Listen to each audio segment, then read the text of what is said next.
Prittard. Ashland is on the podium today. David, you can be over there. And there you go, you've got your own little microphone there. There we go. And Ash can be over here. And there you've got your own little microphone over there. Perfect. Ash, good work today. Finished up on the podium, a 3rd place, and that was 5th podium of the year. How do you feel this year is going in with an overview to the whole year? It's going well now. We've had, at Knockhill, 2 podiums. So our momentum's growing. We've had a couple of rounds this year, to be honest, where we just haven't been anywhere near it. Autosport, the car didn't start at all. Brand's hatched for a brand new car, and the car just didn't run all weekend. So we've had a few rounds where we haven't had any luck. So in the championship points wise, it doesn't seem like we're doing very well. But overall, we keep getting podiums. We're always at the top end of the grid. We're always racing for wins, and it's just we need to get that last win now, really. So I think tomorrow's that day that hopefully we'll take that win. Just take one step closer. 3 second places in 2014, yet to take the top step of the podium. Maybe it will happen here at Rockingham. Clearly the car is hooked up. You say that, yeah. Today I drove well at the start, got a good start, and we got away from 6th to 3rd, which was a good start, to be honest. And I made a good gap, made a 4-second gap from the pack behind me. And the car, we really had to work with the car today. As a team, we've been working really hard to make it fast, and in practice yesterday we were so fast. Race pace was amazing, but today we just didn't have it, but we struggled a little bit, but managed to get it back in. I'm so sorry, I am sitting on the wrong side. I have just noticed you were telling me the truth. You did shave a number 4 for your car number in the side of your head, didn't you? Yeah, I did, to be fair. Yeah, I thought it looked good, like something different. Jason always rips me about my hair, so I thought I might as well go a bit wild with it, put a number 4 in there, and hopefully if we get on the TV, you'll see it. He has done it as well. It's grown out a bit now, so it loses a bit, but still, yeah, you sat on the wrong side, Ash. Fair play. Yeah. Beautifully crafted, if I may say so. Yeah, it was fading from day one, but I did try. It's a good effort. David's got a more conventional haircut, I think it's fair to say. Competing in the Mitchel and Ginetta GT4 Super Cup is David Prittard this year. He's had a good year as well. He's taken wins in the championship. Three times he's been on the top step of the podium. 7 podiums in total for David. And you popped it on the outside of the front row of the grid after schmozzles with other drivers that get bumped down the grid for misdemeanors. So you must be pretty confident going into tomorrow, David. Yeah, I was on the end of that misdemeanor, so I'm happy to be ahead of him again. Yeah, quite right. So just desserts, I guess. Yeah, definitely. And if we can finish again ahead of him the 2 races tomorrow, then that would be even better. This morning was tricky with the fog out there. It was interesting to see what the track conditions were like. But the car's really hooked up yesterday. SV Racing team's done a fantastic job, and we managed to do 3 laps on the tyre, pop it on P3, net P2, park the car, happy days. We've got mint-looking tyres for tomorrow, so looking forward to the long races on this abrasive surface. We're always quite interested in what you do in between race meetings, because you're a very proactive driver. You live, breathe and sleep motorsport essentially, don't you? Last weekend, give us an example of last weekend. Yeah, I come to race meetings to relax really, and in between it seems to be pretty hectic. Last weekend I was down at British GT, just generally put myself about in front of the teams, met Mr. Bartrum for the first time. Oh, did you? That was interesting. Nice to meet up with him again. He's not paying attention, he's signing autographs or having lunch or something. Being famous, and then we went to MotoGP as part of the BRDC Rising Star scheme. Got some passes to the Silverstone events, and we use it to take sponsors down there, entertain them. It's another thing that I can offer as a racing driver as my brand. And yeah, had a fantastic day. Those guys are absolutely nuts. A fantastic day to watch the racing, and yeah, rather than me. Could you do it? Do you ride a motorcycle? No, I've never. I think the closest I've got is a mini moto, and I think that almost ended very badly. And yeah, I'm steering away from them. Definitely, I'll stick to 4 wheels. JP, were you there last weekend? Silverstone, MotoGP. You were. Come and join us. Jason Plato on the stage, everybody. The man at the helm of Connect Academy. I've got you your own microphone. We've got a super system this evening. JP, you were there. I mean, it's just astonishing, isn't it, what they do at MotoGP? Oh, it's a business, isn't it? It really is. Yeah, we're not exciting at all, are we? We're not brave. Not as brave They're as mental, those. though, man. So, you know, the racing is fantastic. It's a great atmosphere in the paddock. Very much different to anything, you know, we get involved in. I've never seen so many people in wheelchairs and crutches in my life, and that, you know, It is the truth. Yeah, unless you're on, you know, unless you're in a wheelchair or you know, you're on some sort of calipers, then you're not welcome. You know, you're not a proper rider, are you? But the racing was fantastic. You know, great. And, you know, it's so nice to see those sorts of people where you can't really see in a car and see what a driver's doing, but obviously on a bike you can see. You can look into the face. Everything. You can see them at work, and it's yeah, very special human beings. Now you must be rather chuffed as you watch the progression of your drivers, not only on the track as the year goes on, but also when they come up here and do talking. David and Ash talking very freely tonight. If we go back to the start of the year, when we were at Brands Hatch, we did the same evening. It wasn't all so easy, was it? This is all part of what the Academy teaches them. Yeah, it is, and it is great to see. You know, this is the third year of the Academy now, and kind of, you know, I suppose you'd say our darling of the KX Academy so far has been Tom Ingram, because he's kind of graduated with honours, and he's doing a fantastic job in the BTCC, but not so much a fantastic job in the car, I don't mean that, I mean he is, but where he's really excelling is putting deals together, how he conducts himself, you know, he's building his brand, which David mentioned, and he's putting in the extra effort, and that's what's needed, and part of the Academy's role, if you like, is not to teach them how to drive cars. We expect them to be good, and that's part of the selection process. Is designed so that we do pick the talented people, but actually the most important thing is teach them how to speak to sponsors, how to engage, how to create a brand, how to get in the money through the door, because without that, in these early years, you don't get the opportunities. First thing I'm going to do before we do that is to speak very briefly to JP about the day-to-day. Unfortunately, there was a little interloper for an MG KX lockout on the front row like we had here at Rockingham last year. You know, I just didn't do a good enough job today. Unfortunately, I didn't quite get my car where I wanted it. You know, around here, you need to get a good feel and a good balance and build a rhythm in the car. And, you know, there's the kind of the infield section where I'm just fighting the car a little bit. It doesn't really want to do what I want it to do. And, you know, we just haven't quite hit the sweet spot on it. And it's only a couple of tenths, but you know, that makes a difference. How close are you to set up for Sam? How much the same way do you go? There's very little in it. You know, Sam's done a great job today. Yes, he does have, you know, he's got no weight on this car, which, you know, myself and Colin do have. But that said, weight corrected, he still is a little bit quicker than me today. And that's just indicative that, you know, he's really found a fantastic feeling in his car, or a better feeling than I have, and he's done a better job, so yeah, pain in the arse. Yeah, it must be quite annoying. But on the other hand, quite good, because he's part of the KX Academy, he's your teammate. Well, it might be quite good if I wasn't racing, yes, I'd be very proud of it, but then it was shit. You know, you know, ask any of the drivers here, when you don't quite produce the maximum which you can do, you know, it's a little frustrating, but you know, we've got a few races tomorrow. Let's see how we can crack on. See what happens. Anything can happen. Let's get our crew up on the stage, everybody. Let's first of all welcome. But he has to be the first one up on the stage because he's going to miss his dinner.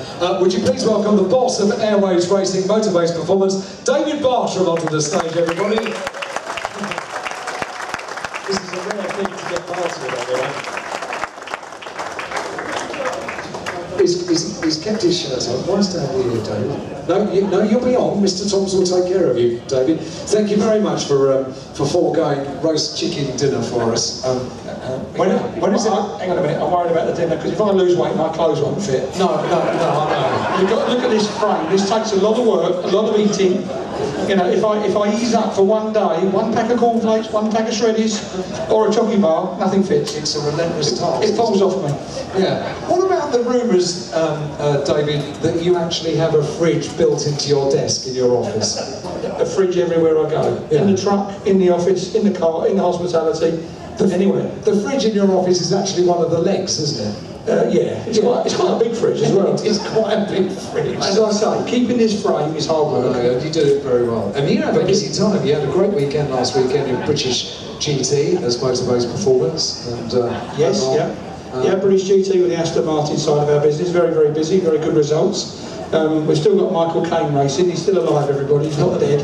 He's doing British GTs. So yeah, he's still capable. He can do a fast lap. And you're doing the Block Pan Endurance Series as well. We are. Yes, we're out in Germany in a couple of weeks' time for the last round of that. So yeah, very good. And touring cars, you've now taken a win in the Full Focus with Matt Jackson. About time. Yeah, about time too. It's been a long time coming, hasn't it? He did. Yeah, I think he had a good battle with you that weekend as well, didn't he? You were playing nicely together-ish. Yeah, well, we played really well together actually. It's nice to see him back up there because I raced with Matt. He was with RML when I was there in 2009, I think it was. And he's a fast lad. He just over the last few years, he just kind of hasn't quite managed to get himself either dialed in with the car or whatever it may be. But he's he's a talented lad, and when things are going well, he's tough to race with. Let's get another of our panel up here on the stage. Let's welcome Marc Hines, everybody.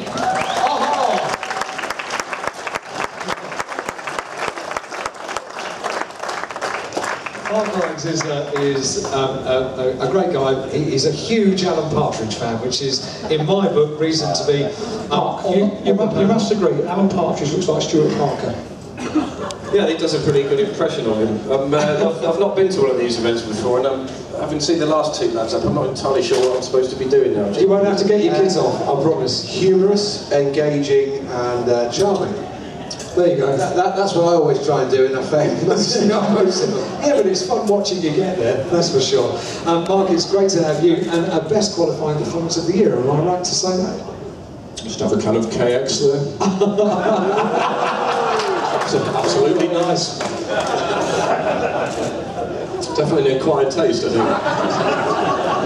think. What do you have to do to win 2 cases of this? Drink that one.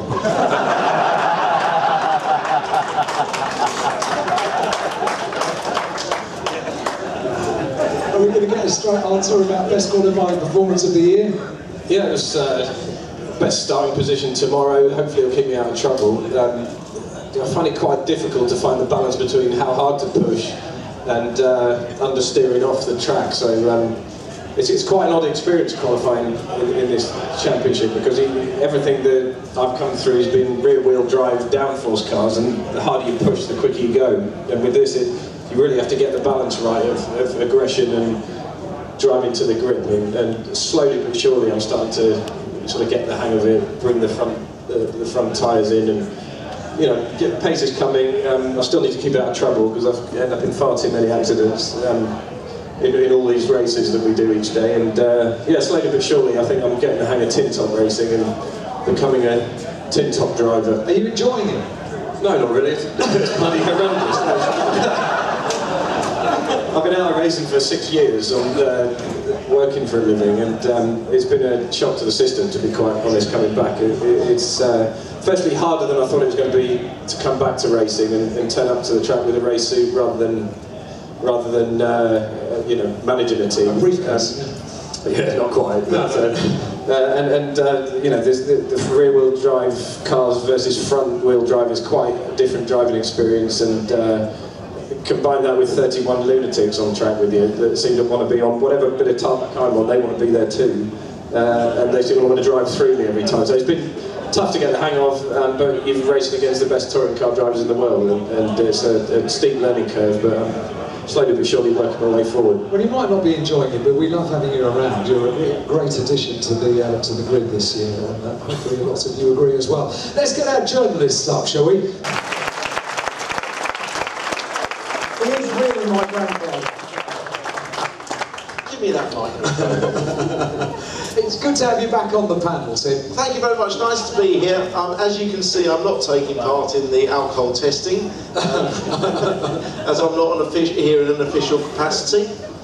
No, so you don't have to, do you? Do you have to abide by that? I gave a little breath test today, bearing in mind the last alcoholic drink I had when I was 18. Yeah, right. So, no, it was truly. So I was relieved to see it was the 0.0 this morning, but it's a good thing. You ought to do it just for the laugh of it.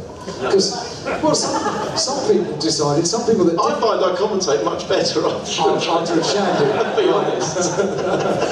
Well, some people do try and push the limit. See, Matt James from Autosport News Never heard of it. has pushed the limit this year just to see how many it took to go well over the limit. It was a scientific test. Yeah.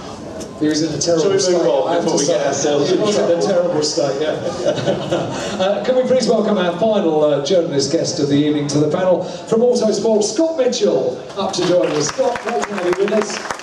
Come and join us. Welcome to the Hines game, Scott. We'll be very kind to you because we'll be gentle with you because it's your first KX question time, but certainly by no means your first BTCC meeting. I think you've been to most of them this year, haven't you? Yeah, I've been a support reporter most of the way, usually all of them. It's a bit hectic, but yeah, I'm standing in for the inimitable Kevin Turner this weekend. So you're very welcome to the what's that party? No, you're just making it. Where is Kevin? Do you know? Is he pregnant, Barty? You can't say that. No, he's. I think it's a family thing. Is he? Yeah. Okay, well it's great. Don't give him that microphone, Tim, will you, whatever you do.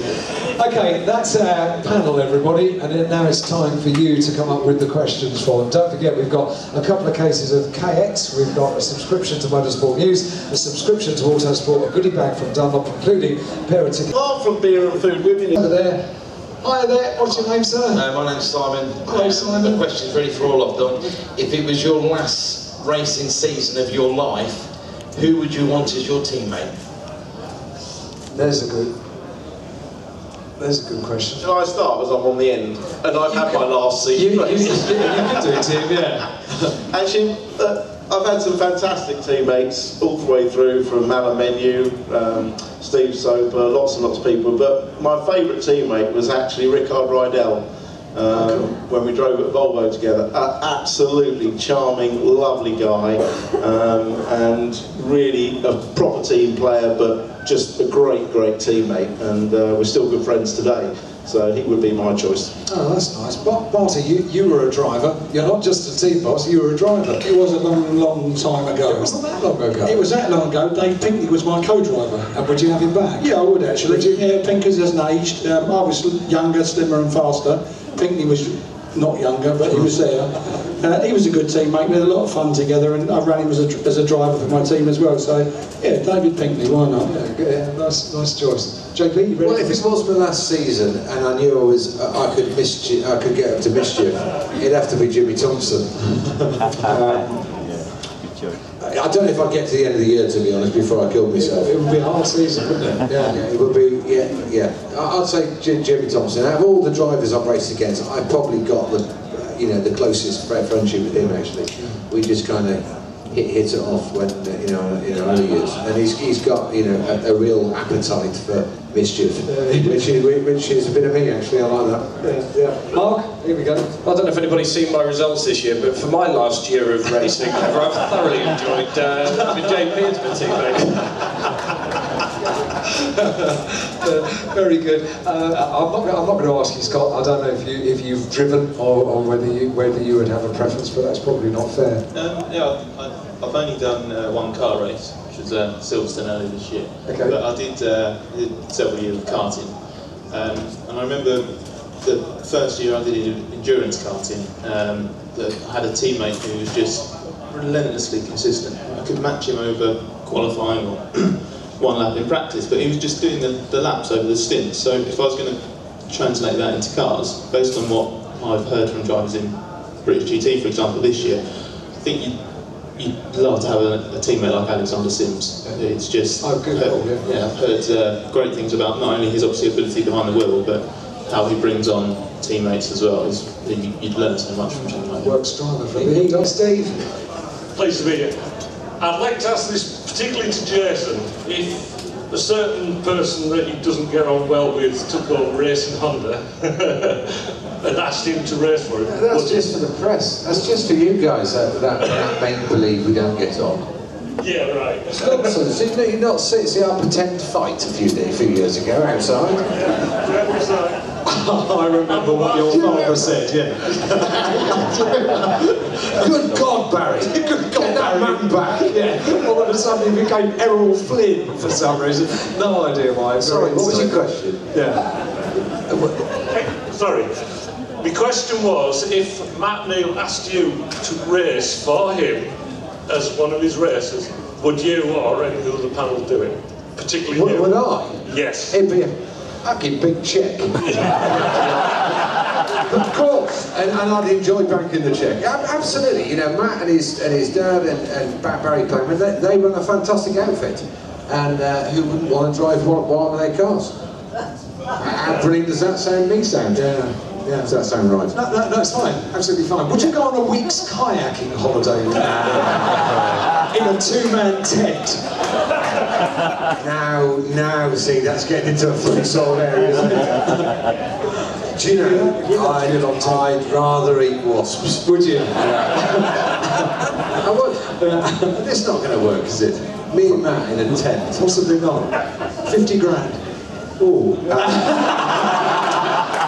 Oh, well, actually, do you know, it might work. I can see that working. Do you know, I think, actually, me and Matt, when we get a bit older and a bit more sensible, we'll probably become good mates, actually. Sure you will.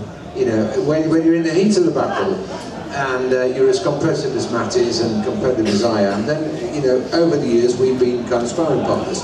And I think when we, you know, calm down a bit, when we get a bit older, we'll look back on this, we'll share a few beers in the BRDC and have a right good giggle about some of the nonsense which has gone over the years. Yeah. What's up, Marcy? I want to ask Tim a question. Go on then. How'd you get on with John Cleland? He speaks very, very highly. I think along the lines of the man's an animal. I think that was Soper. I think you're covered off in that. Do you want some of my wasps to eat?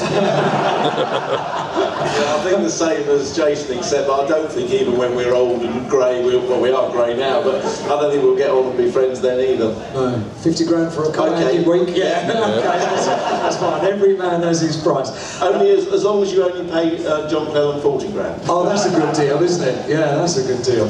Steve, good question, mate. Thank you very much indeed. Next question. Hi, my name's Thomas. Hello, Thomas. My question's to Jason. It's not about racing, it's not about you, it's not about women. It sounds a bit dull then. But I came here and I really wanted to get a selfie with one of the high-profile drivers of the BTCC, and I was wondering... Is Colin Turkington here?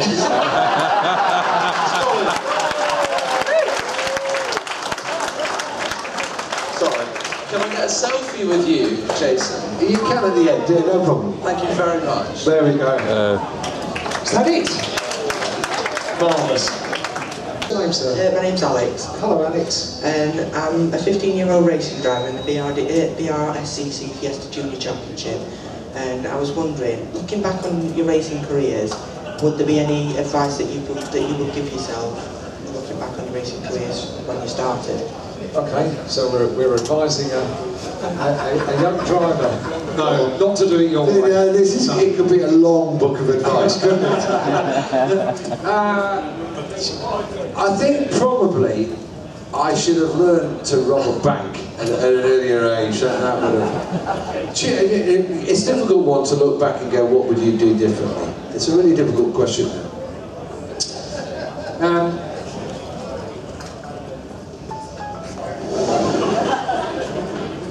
It's a serious question which requires a serious answer, and I'm not going to mess around here because it's a genuine question. Do you know, I think, yes, you can always look back and go, I've not done that, and I'm not upset at him, and you know, there's lots of things you could have done, but probably, you know, one of the things I always try and do is just work hard at it, and I think there's nothing worse than going to bed knowing that actually you could have done a bit more today. So, you know, no, I think not. I think I don't think it's healthy to look backwards and think, well, I could have done that. Because I think pretty much everybody that reaches a good level in motorsport, they haven't got there through luck. They've got there because they've worked bloody hard at it. And mostly that's what it is. 99% is about putting the application and working. I think. Go on, Mark. Yeah. I was going to say that you're obviously, I think the thing for me as well, hard work is it, and you have to immerse yourself in this world, and you meet people of the highest order. It's you know, you're here this weekend, obviously working hard, you're doing the right thing there straight away, and you know, there's lots of careers in this game. Driving is probably the most difficult to make a living out of, but there's some amazing careers, and the one thing about being British and being involved with motorsport is there's one thing that we still stand firm as a global leader in, and we are brilliant at motor racing, whether it's BTCC, whether it's Formula 1, rally cars, we're the best. So work hard at it, look at all avenues, not just being a racing driver, and just love the sport you're in, would be my best advice. It's interesting because Marc was a driver, he won the British Formula 3 Championship and has continued in the sport, but not being a racing driver, but he's still got a commitment. So I'm still not, I'm now a tin-top driver. You're a tin-top driver. And Scott, of course, you've just told us you're a karting driver, but you're still involved in the sport by being a journalist. Do you want to pass the microphone down to Scott? There we go. Any comments to add to that, Scott? With what I did, I didn't apply myself enough. I'm fairly honest about that. Sort of looking back, I definitely blew whatever little chance I had at progressing. But as you said, as Marc said, there's so many other ways to stay in motorsport, and I really wanted a career in motorsport, so I dedicated my time to learning how to ride fairly sensibly, get into paddocks at as early age as possible, and obviously coming here being a marshal is a brilliant way to do that, because you get amazing access into the paddock, into the circuit, you learn different areas, so it is good, it's brilliant. Yeah, I'd like to add one little bit, which is something somebody said to me once, which is the best bit of advice you can ever give to anyone aspiring to be a racing driver, and that is, just remember that the people you meet on your way up the ladder are the same people you meet on the way down. So be nice to them. Yeah, don't mug people off because you think you're something because you're a racing driver, because you'll always need their help at some point. And the life of a racing driver can be quite short. So, you know, be nice to people as you're making your way up, and you'll find you'll get that repaid many times over throughout your career, whatever it might be in motorsport. If you had £1,000, Teddy. Pardon? Teddy. Teddy? Yeah. Teddy. Hello. Good evening, Teddy. Right, what's your question? If you had £1,000, what car would you buy? Good question. Tim. £1,000. Well, you can't buy a lot for £1,000 now, Teddy. So you'd have to buy something old. I'd buy an old Mark 1 Golf GTI.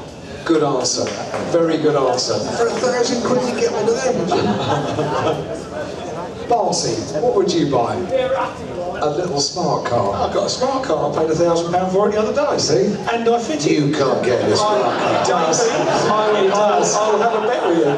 He's got a fleet of them. Can you get out unaided? Unaided without a stand lift or a winch. And I've got two of them. I've actually got two smart cars, Chucky and Enzo. Enzo the smart car. Enzo was £1,000. Well, there you go. So that's the best answer ever, Teddy. Well, what about you, Joe? What would I have? What would you have? Well, Tim's had a GTI, which is a cracking car. I'd probably... Do you reckon I'd get a Beetle and get an old Porsche 911 engine and stick that in there? Would I get that for £1,000, do you think? No? I'd like to say I'd get one of those... a what?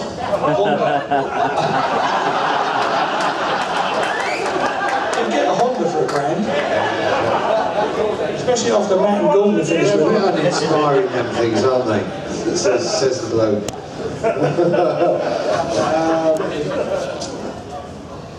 Cheap Chevrolet? I want a Vauxhall Nova GTE. Nice. Twin 40 Webers on it. Sounds like the owners' club are in tonight. Very good. Right, a Nova. I think if you can find one for sale, I'd buy an MG6. Would you? That's the finest executive saloon I've ever driven.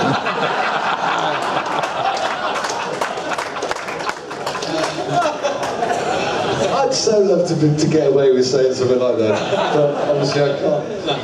No, you can't. Very good. Next question.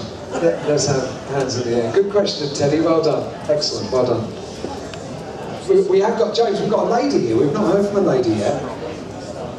There we go. Barty's standing up for the ladies this evening. Good evening. What's your name? Hi, my name's Claire. Hello, Claire. Hiya. My question is for Jason. Yep. With regards to your sponsors, when you go looking for your sponsors, do you believe in the products that are sponsoring you, or do you just He does when the money gets in the bank, I tell you. I got the first bit, but the second part of your question was, or what? It's a good question, actually. Yeah, I guess I do believe in this.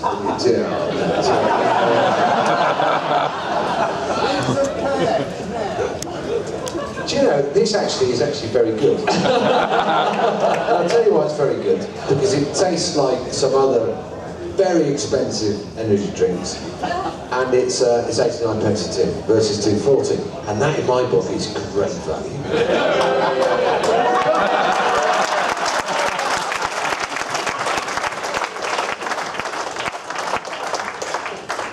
I love that product. I suggest you try some. That was a very good answer. Hands, everybody's hands!